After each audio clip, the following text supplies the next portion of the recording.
There we go. Hey, everybody, it's Bob Engel, and I'm having words today with my brother, Brad Brisco.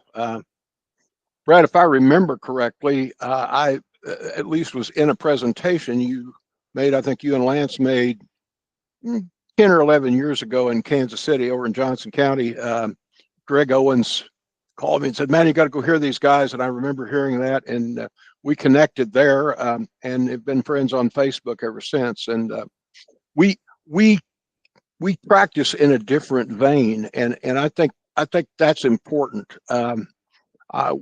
Flo and I, as of about 15 years, well, as of 15 years ago, would be considered nuns. We do not attend an organized church service anymore. Now, to put that in perspective, the pastor of the church that we last attended got in the pulpit one day and said, Bob Engel is in this church building more than I am. And if it hadn't been for his office space, he'd have been right. I mean, we were when the door opened, we made a shadow in it. And our change and our movement that way makes it important. What you have to say today important, because you clearly are a man who has decided to make change from within instead of without, and both of those things work. They both work, and I think they're both necessary.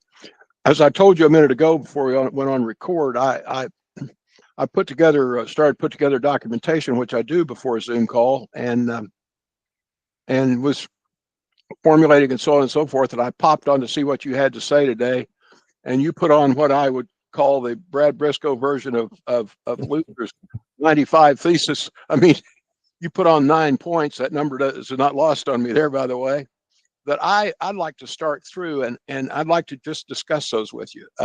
Sure. We, as the body of Christ, we need to recognize all of our parts. And if the world has ever needed us to do that, it's right now. And so I think we'll just kind of head that way. And I should make a point, by the way, you are a teacher, an author, and very active in the missional church movement. You're a great advocate for that great Doobie Brothers hymn, "Taking It to the Street," you know. And I love that. Yeah, absolutely, man. That's the story. And that's what Jesus did. He took it to the street. Right. What the brothers did. And in Acts 2, when the flames of fire and the mighty rushing wind came on them, they did that happens in a building. It's a good thing to do, is exit the building, and they did. They never went back. But you give a perspective that is not necessarily frequent in the tents that I live in. So let's go with that. Sure. You wrote the book. Lance Anderson, by the way, wrote Missional Essentials, a guide to experiencing God's mission in your life. And that's available on Amazon, by the way. Talk about that for a minute. Just what were you really saying there? Yeah, well, Bob, it's great to be with you and have this conversation.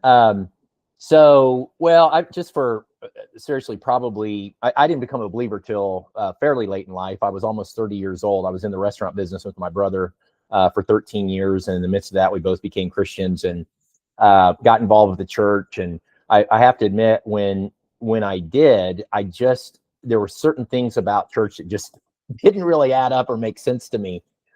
Just kind of how people did church and how, the emphasis was on this kind of like 1 hour on Sunday morning. And so from very early, I kind of struggled with the what I would call the nature of the church. So it really took me on a journey, even when I was first a believer, to kind of read different missiologists and maybe theologians that were more kind of on the edge of things rather than at the center.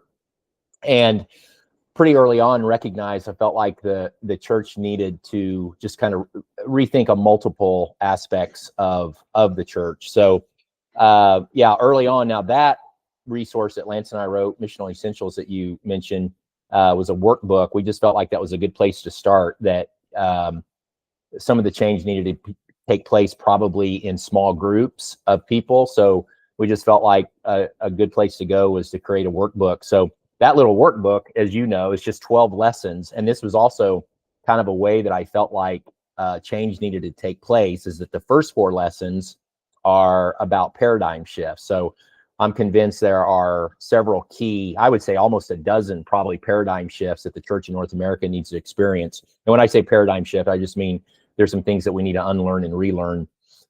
So then we kind of move from 4 key paradigm shifts to 4 what we would call practices, or I'm sorry, pattern or principles that aren't really paradigm shifts, but there's certain principles that the church in North America needs to kind of rethink. And then finally, the last 4 were practices. So just super practical things. Now those 12 lessons cover, there's kind of 4, 4, and 4. That was encouraged by the publisher of the workbook. If it was up to me, there probably would have been 24 lessons or something, because I think there's a lot more to it than just what's shared in that. But ever since then, yeah, I've just really spent most of my life, I would say over the last couple of decades, creating just resources, lots of different tools, and participate in a lot of different kinds of training for people that do recognize that there's things that need to change about the church. Now, as you already know, Bob, the vast majority of the church in North America, the power of status quo is very strong. So the vast majority of the church just really isn't interested. They just want to kind of hunker down and do more of the same.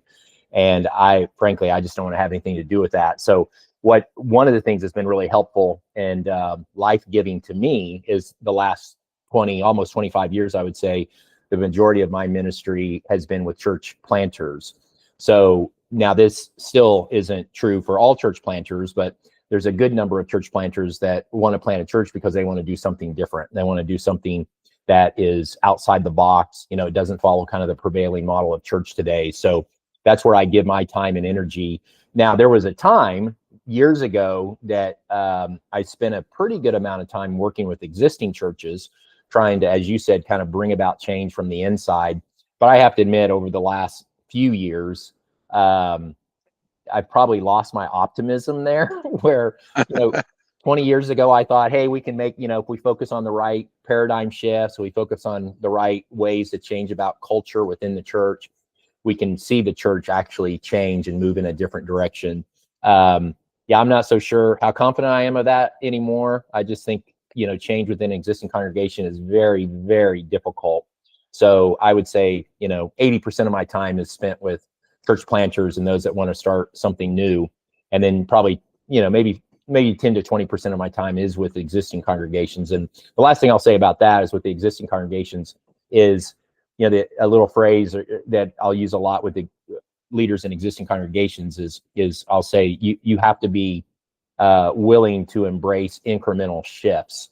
So there, the whole church just is not going to change, because we have these deeply held assumptions that, again, the status quo is so strong, they're just not going to change. But if you can be satisfied with incremental shifts, and what I mean by that is, like, if your church has 10% of the people in your church are actually engaged in mission outside the walls of the church, what if that you can get that to 20% or 30% or 40%? You have to be happy with that, because everyone's not going to step outside the walls of the church and engage in mission. The vast majority of people are still going to want to be what I would call consumers of religious goods and services. And once again, I just don't want to waste any time there anymore. Lord, it's not a commodity, is it? I mean, right. Yeah. It's really interesting. But my longtime friend, Brian Zahn, I did a podcast with him some time back, and I've known him not since his coffee house days, but right after them. And he said a real breakthrough in his church was when he stopped trying to get everybody to be Jesus and just started preaching Jesus to them. And the response to that was, then we empower people to find who they are in the body. And you're exactly right. The 80-20 rule is frighteningly accurate in many, many areas. Right. And 80% of what's going to happen in an institution normally will happen because of 20% of the people. And how unfortunate our brothers and sisters who have resolved themselves to get no more out of this than Sunday morning and Wednesday night. That's right. Yeah. I mean, what a loss to them. Yep. A hard fact about the institutional church is that it's going to incrementally change whether they want it to or not, because the demographics, churches are getting smaller and the crowd's getting older at the same time. And Um,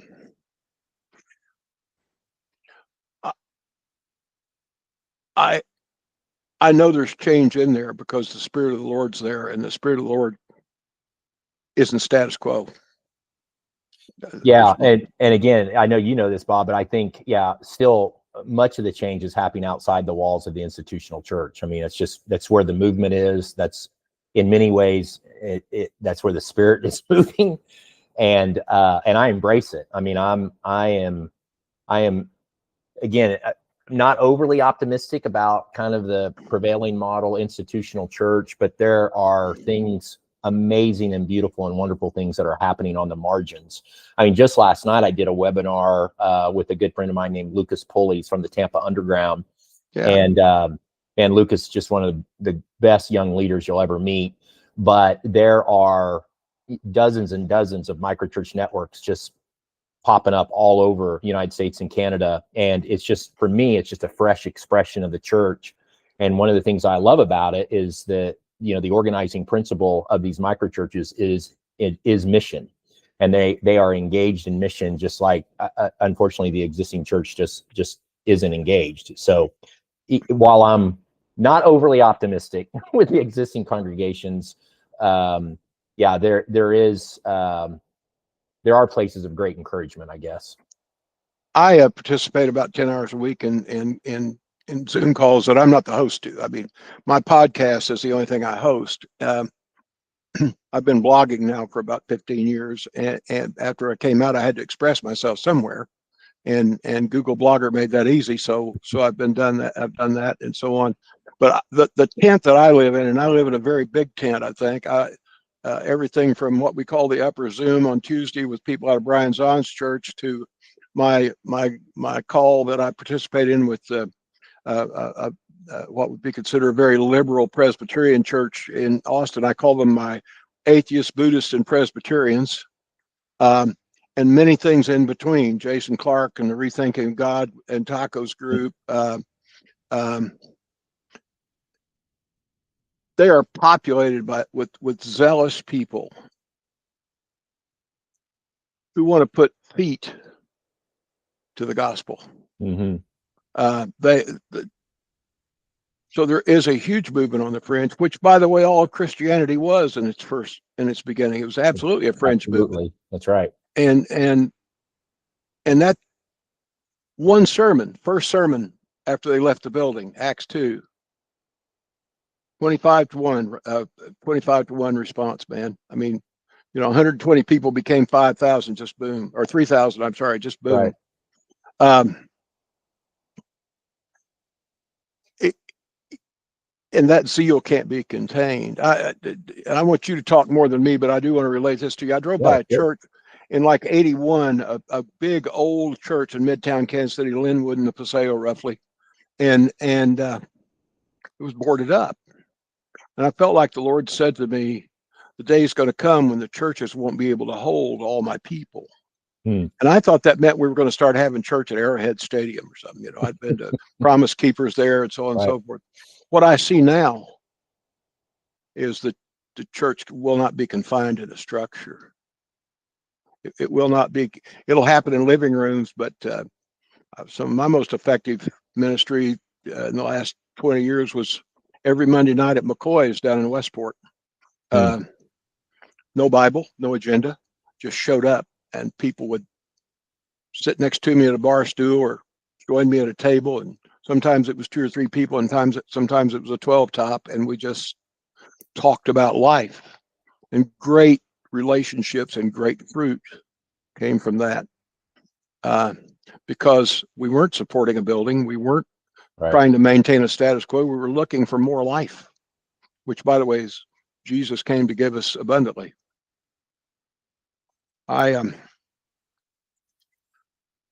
It's not easy to do what you're doing, brother. Well, like I said, I'm just so thankful that I have the opportunity to work with planters that are kind of on the margin. And the way that I frame that, and I think you're familiar with this, a good bit of my ministry the last decade has been with what I would call co-vocational church planters. Yep. So and what I mean by co-vocational is it's somebody that has a primary Right. calling in the marketplace, that they know God's called and wired them to do that, but they want to start something. So they, they're a school teacher or an architect or an engineer or a business owner, and they feel like God's wanting them to start something. Well, the good thing about that is if you have a full-time job in the marketplace, you're working 40 or 50 or 60 hours a week in the marketplace, there's no way you can plan a church the way we've historically planted churches, where we raise a lot of money, program based, Sunday centric, all of that. So that whole bivocational, co-vocational conversation forces people to reconsider church and church planting. And that's just where I want to spend the rest of my years, is encouraging leaders to do just that. So, they're not only leaders that are starting house churches and micro churches, but leaders that are starting nonprofits to birth a church, or they're starting a business to birth a church. So all of that just looks very, very different than how we've planted churches historically. So that's what I want to lean into. And like I said, that's really what I want to give the rest of my years to. Realistically, we might be able to say, and this is a stretch maybe, but you're making the point that we need to rethink what church looks like. As a matter of fact, in your first thesis here, you said number one, a change will be structure. It will be more outward focused and organized for movement, less centralized and more decentralized. Yes. Maybe that is a nonprofit. Yes. A food bank, or helping environment of some kind that gets you out among people. I mean, you could make an argument that a model like Habitat for Humanity, that has people coming together and building homes for people that can't get one otherwise, that's a church service. That's exactly right, Bob. And I would say, and we might be able to be a little bit more intentional to where we create spaces and opportunities for people to experience or cultivate community in the midst of their mission, like Habitat for Humanity. Right. So I just think we, like you already said, we need to redefine how we think of church, because right now, most of the time when people, if you say, hey, what is the church? I would say typically it's they either think of church as a place where certain things happen. So people would say, oh, well, church is that place I go to once a week at a certain time of the day, to hear the word preached, participate in the Lord's Supper and baptism, that sort of thing. Or worse than that, people view the church, as I said earlier, as a vendor of religious goods and services. So they go to the Sunday gathering to consume of preaching and children's programs and, women's ministry and men's ministry and all of that. And I just think that's jacked up. That's not, we need to see the church as a sent missionary people. And, one of my favorite little phrases, this comes from Alan Hirsch from a book called Permanent Revolution. Absolutely. And this phrase sounds kind of geeky at first, so I'll say it twice. But he says, mission is the mother of adaptive ecclesiology. So again, pretty geeky. So let me say it again. Right. Yeah. Mission is the mother of adaptive ecclesiology. Well, the way I like to say that is that if we start with mission, there ought to be lots of wild and wonderful expressions of church. But when we start with church, every church looks like every other church, right? We meet on Sunday morning for an hour, we sing 3 songs, there's a sermon, we take an offering, it makes no sense. But if we start with mission, and that's what I'm trying to encourage these co-vocational church planters, is to say, start with the ways of Jesus, let your Christology influence your missiology, the way you think of mission, and then let ecclesiology be birthed out of that. So if you start with mission, then let the church be birthed out of that. So as you said just a few minutes ago, it might be a nonprofit, it might be a business, there's all kinds of different things it can be, and then let the church be birthed out of that, and the form of the function of the church is going to look very different. So that's where I find encouragement, not, anymore. It's not really working with the existing church and trying to get them to change, because the vast majority of people just aren't willing to go there. In what you just described, the church will reflect the gathering of the people that form it. So each one will look individual, just as each individual is individual.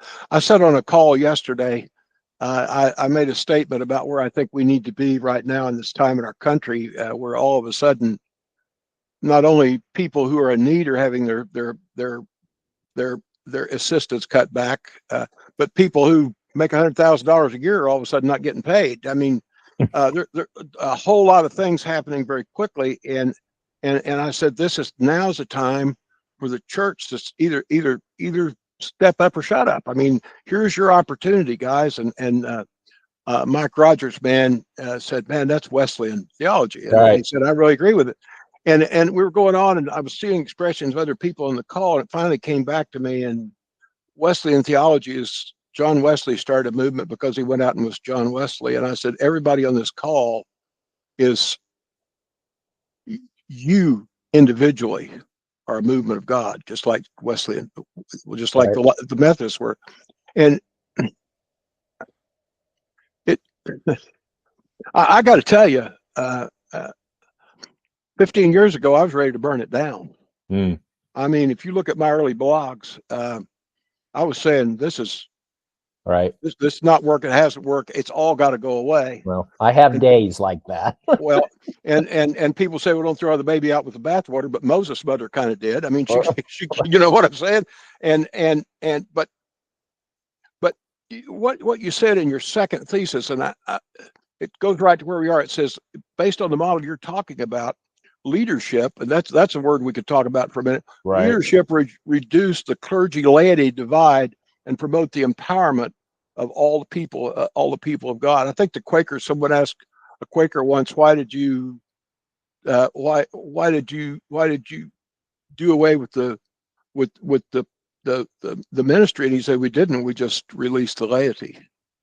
Right. Yeah, it's funny. A very similar. Leslie Newbegin was accused of diminishing the clergy, and he said, "No, I just want to elevate the laity." Yeah.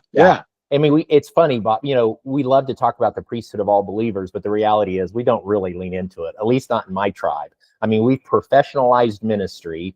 We've actually made the chasm between clergy and laity greater than ever before, and then we wonder why the church has lost its effectiveness. I mean, we don't, because we've professionalized ministry, and then, as you know, we have people come and be observers instead of really participate.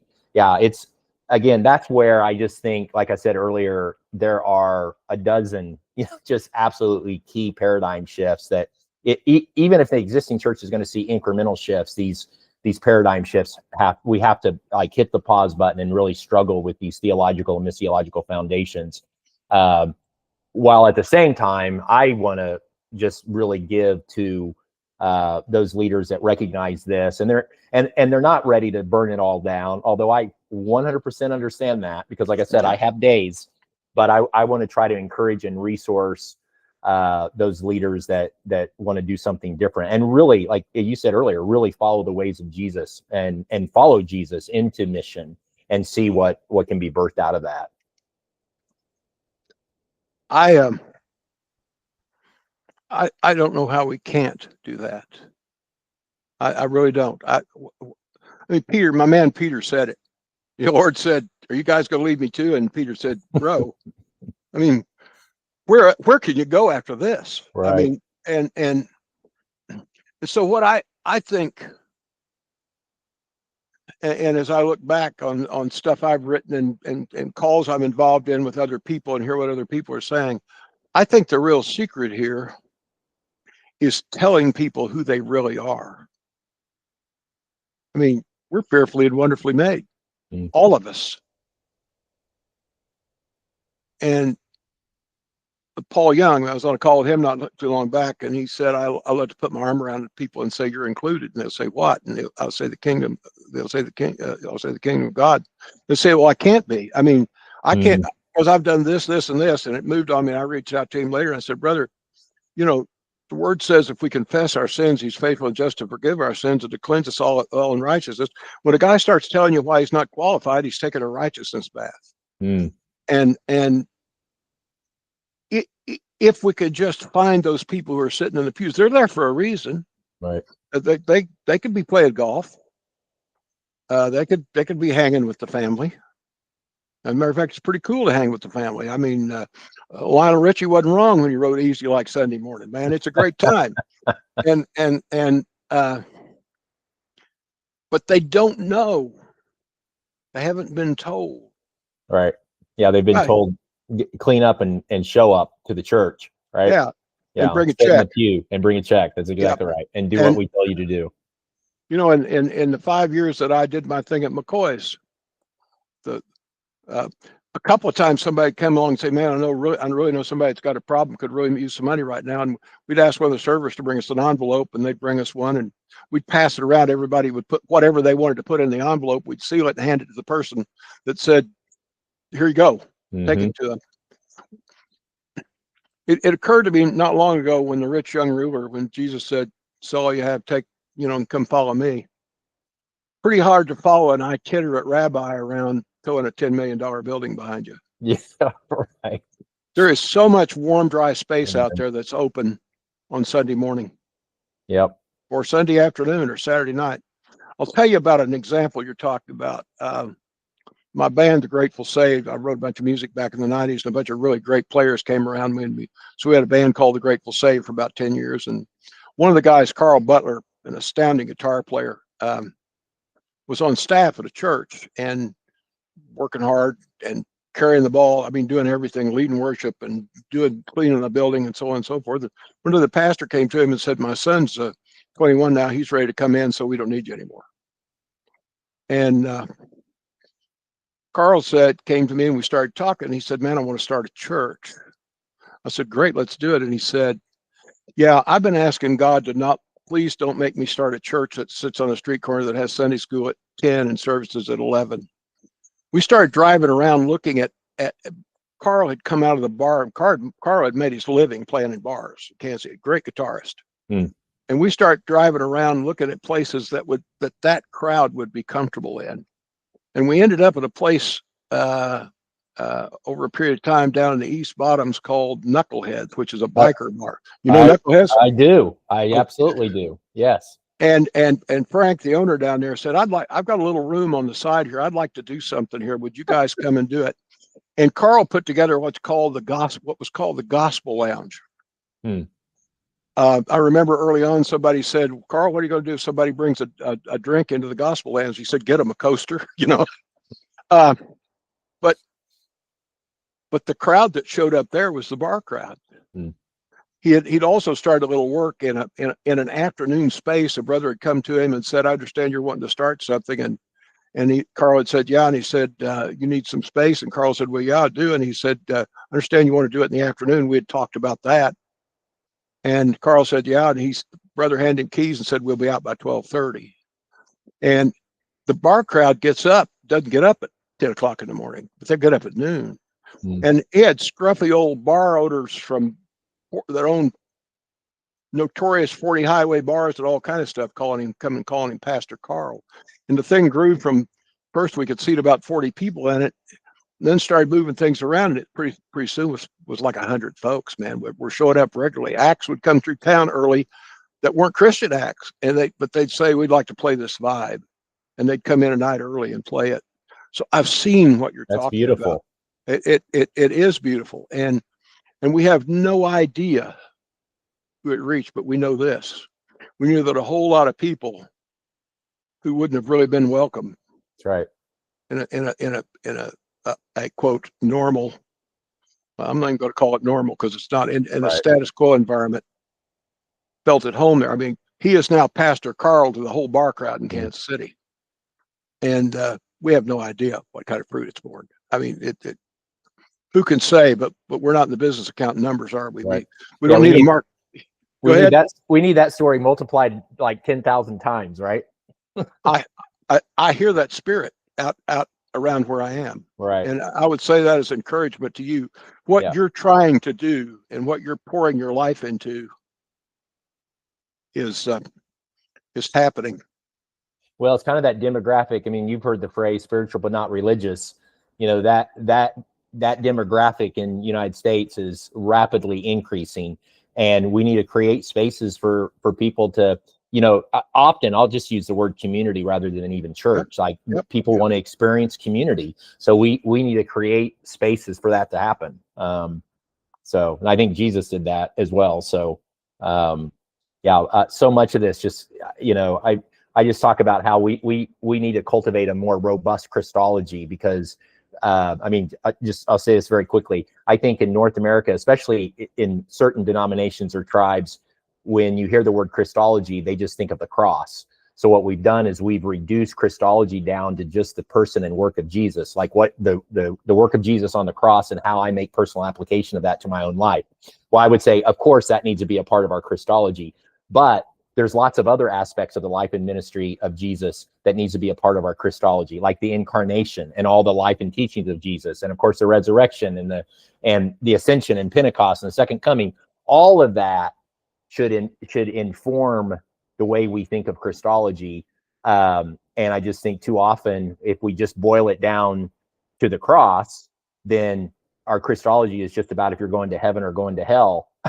And we kind of like take the teachings and the life and example of Jesus off the table. So I say all the time, I think whatever the question is, the answer is always more Jesus.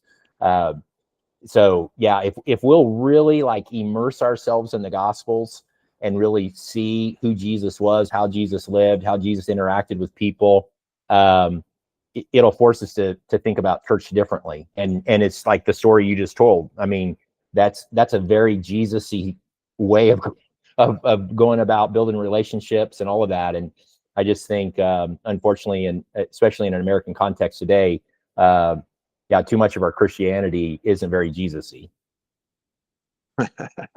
Mark Sandlin, man. I don't know whether you follow Mark or not. I do. I love his. I've heard him talk a couple of times. Yep. I love his little clips pretty regularly. You folks need to be reading the Jesus-y parts. Yeah, right. That's I love it, man. Yeah. And yeah, we don't. I mean, we just it's just the reality. How could that be the case? And sorry, but we be in the political climate that we're in with seriously, with 70-80% of evangelicalism voting. I mean, come on, it's like it's unbelievable. And the only way that happens is we haven't read the Jesus-y part, right? It's an absolute fact. I've said this before, and I think it fits here. I've had a lot of really profound things happen. I was raised a Southern Baptist. When I was 15, a funny talking guy from New England ran for president, and my church preached against him, not because he was a Democrat, but because he was a Catholic. Wow. Right. And this 15-year-old kid who didn't know what religious bigotry meant or any of those things, but I was turned off by that and gave me an excuse to sit out in the parking lot and listen to top 40 music. And so I dropped out, and I was out for 17 years.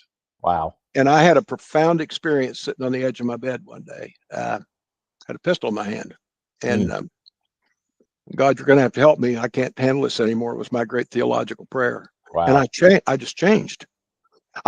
All that upbringing, 10 years perfect attendance in Baptist Sunday school, and with all respect to Baptist Sunday school, but I changed, and I didn't know what happened. It was just like, whoa.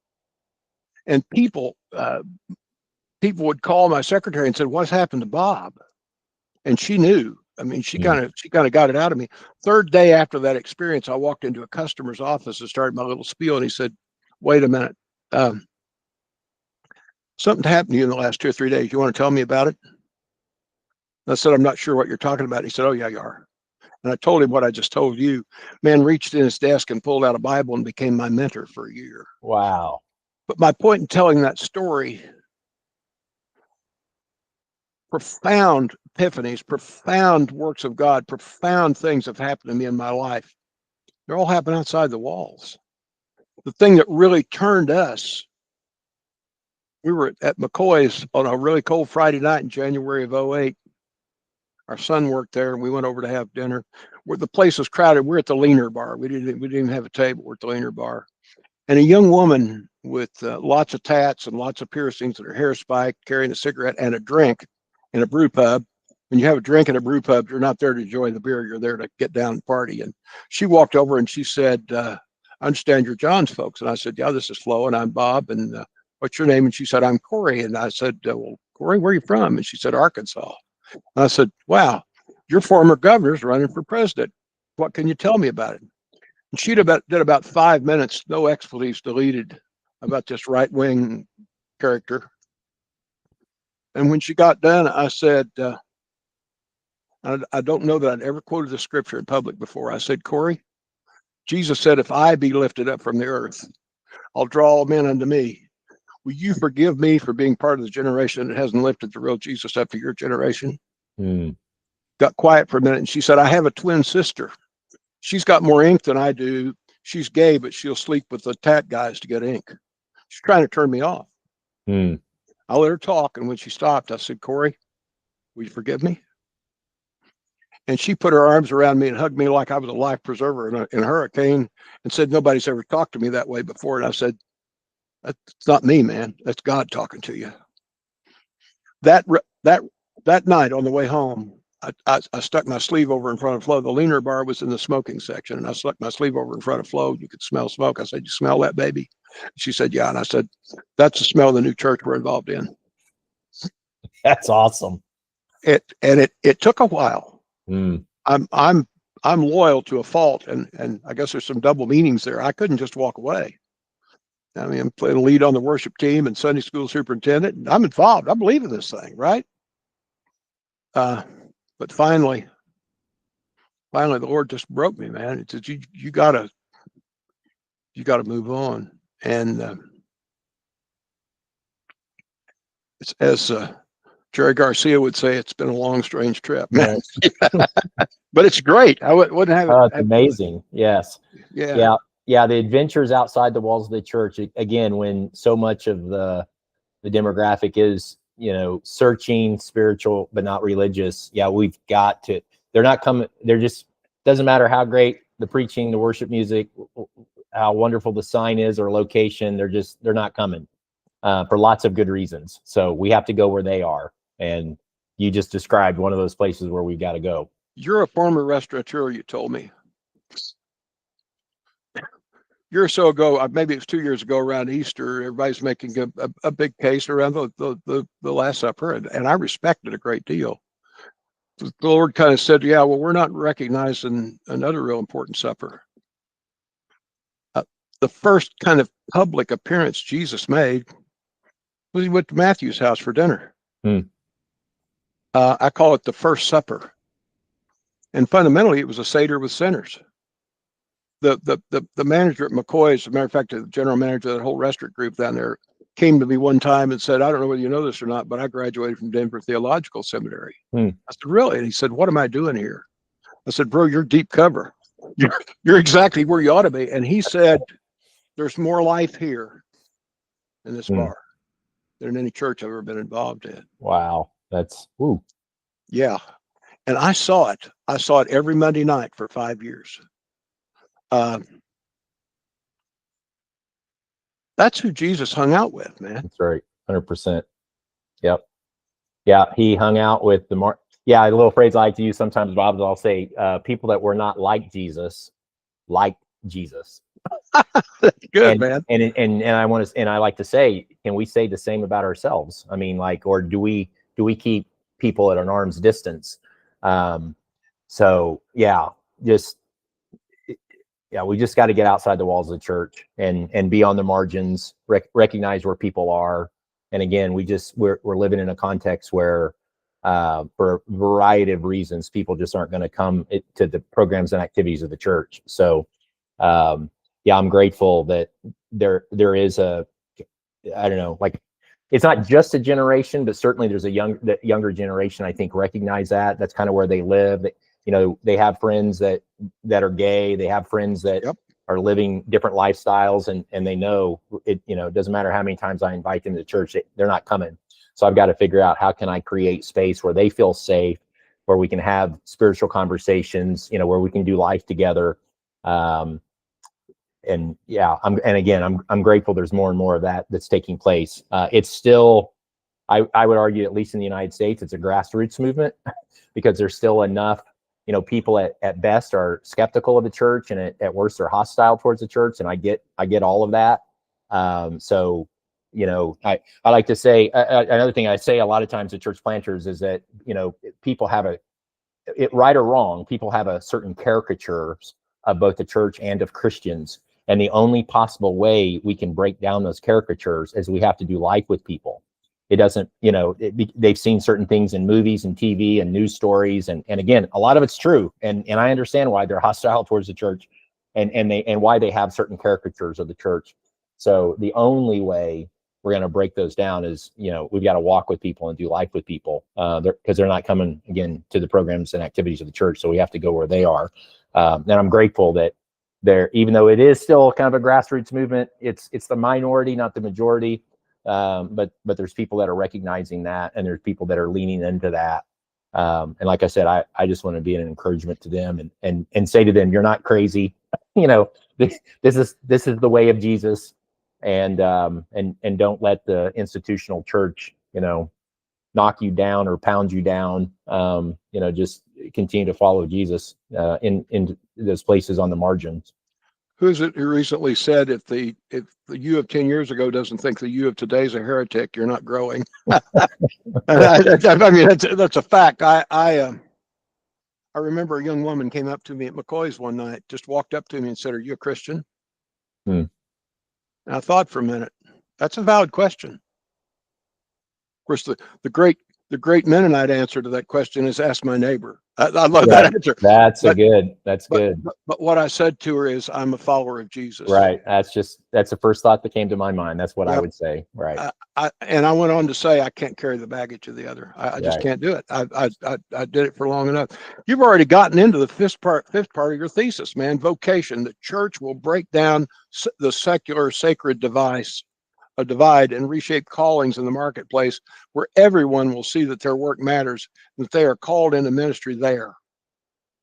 Yeah. So, you brought up earlier about the clergy laity divide. Well, I think the other great divide is the sacred secular divide. Yep. And where it rears its ugly head the most is in the way we think of vocation. That, a pastor or a missionary, that's sacred and everything else is secular. And that's just not biblical, and it's not helpful. So I say all the time, we need to help people recognize, regardless of what God's called them to do in the marketplace, we need to help them see. First off, we need to help them understand that all work matters. Like, work is good. God's created us for work. But we also need to help them see, how does their work contribute or participate in the mission of God? How do you bring blessing and common good to your community through your work? So that's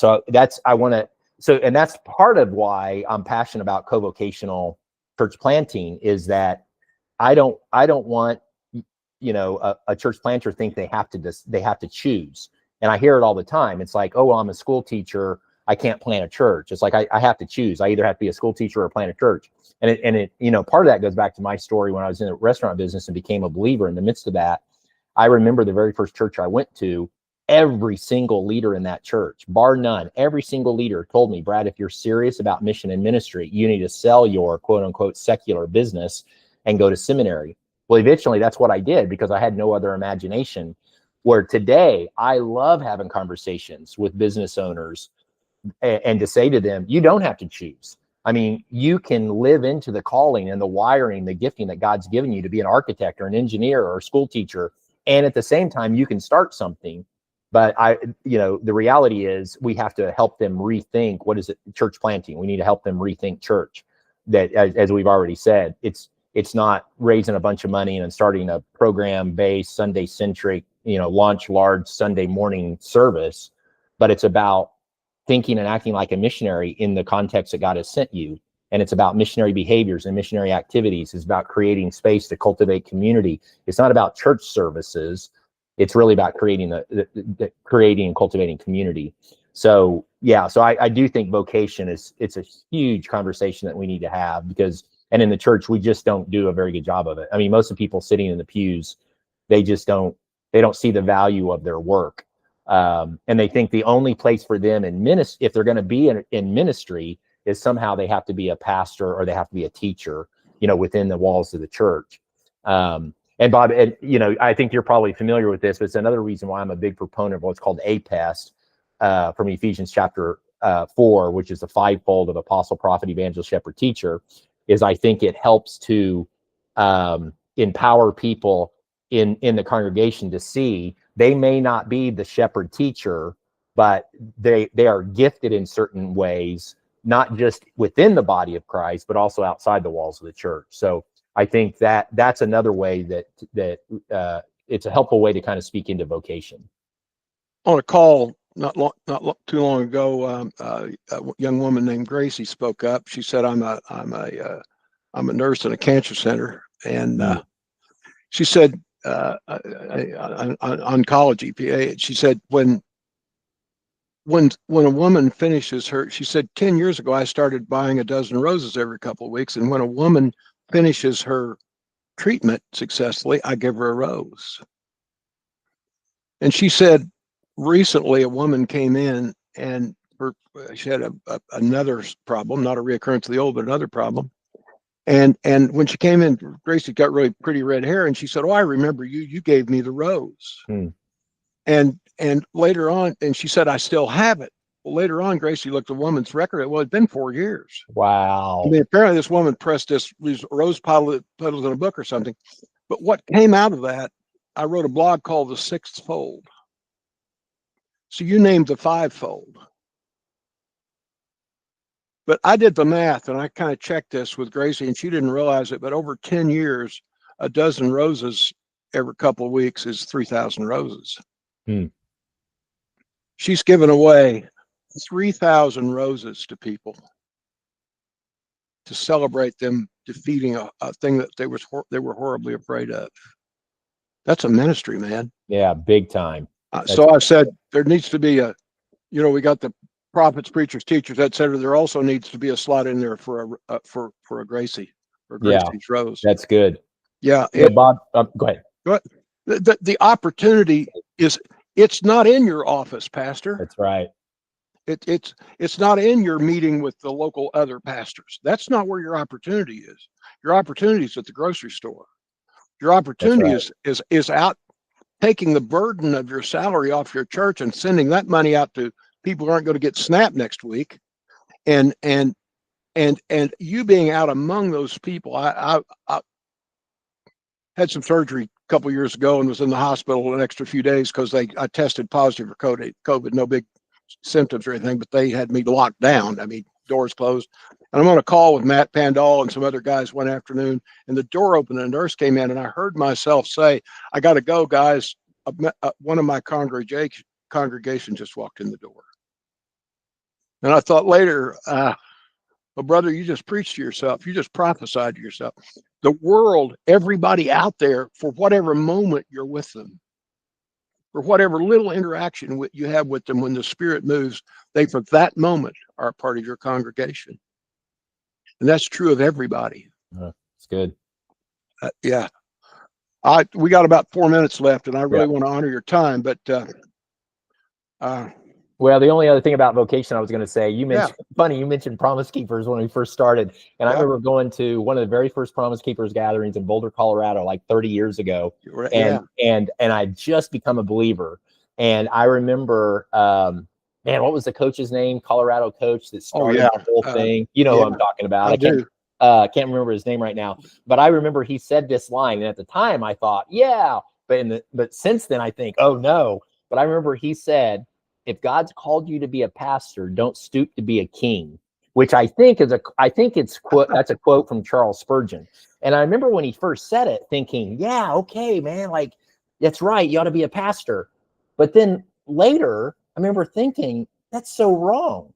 Like, are you saying it's more important to be a pastor than to be a doctor, or more important to be a pastor than a teacher or a nurse? The story that you just told.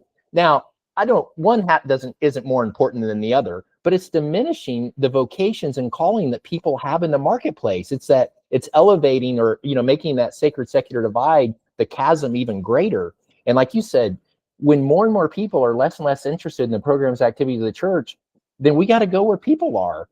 And I'm just convinced one of the best places to go is in the marketplace. And so back to what, you brought up vocation.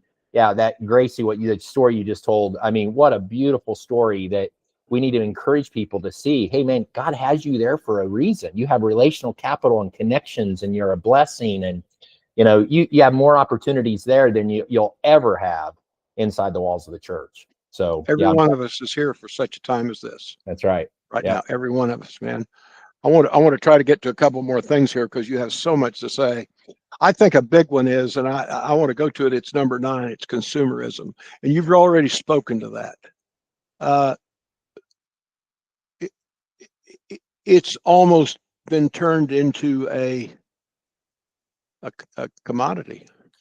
Yeah, well, I would say we're discipled by consumerism.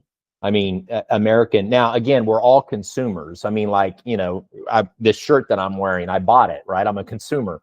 But unfortunately, at least in American culture, I think too often consumerism becomes an identity. I mean, like what we purchase is who we are.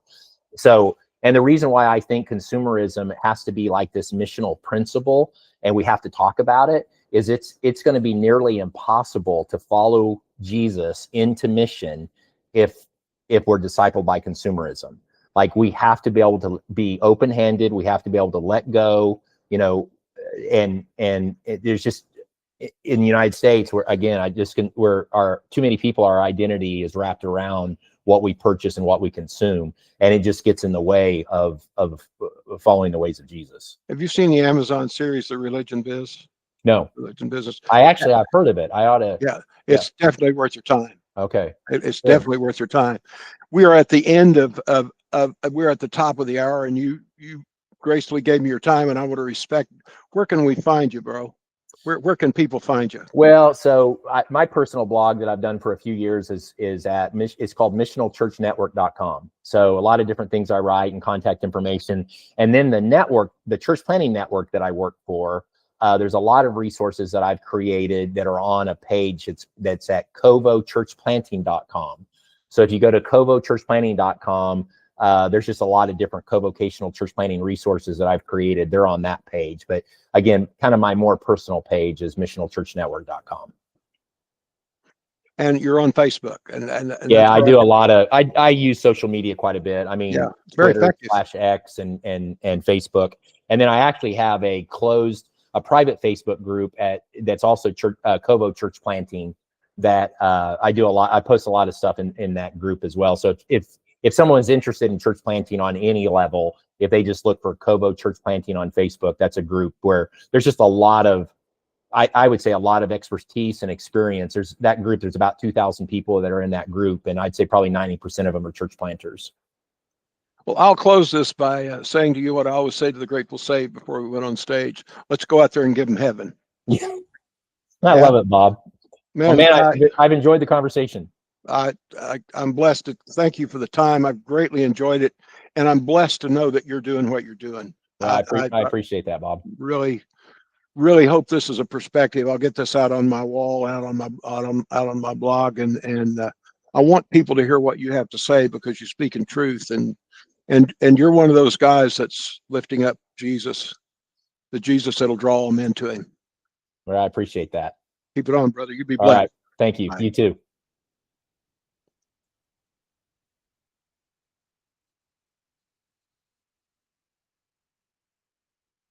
All right, Bob. Appreciated it. Sorry, I got to run. Go. Okay. Yeah. Good to connect. Thanks for reaching out.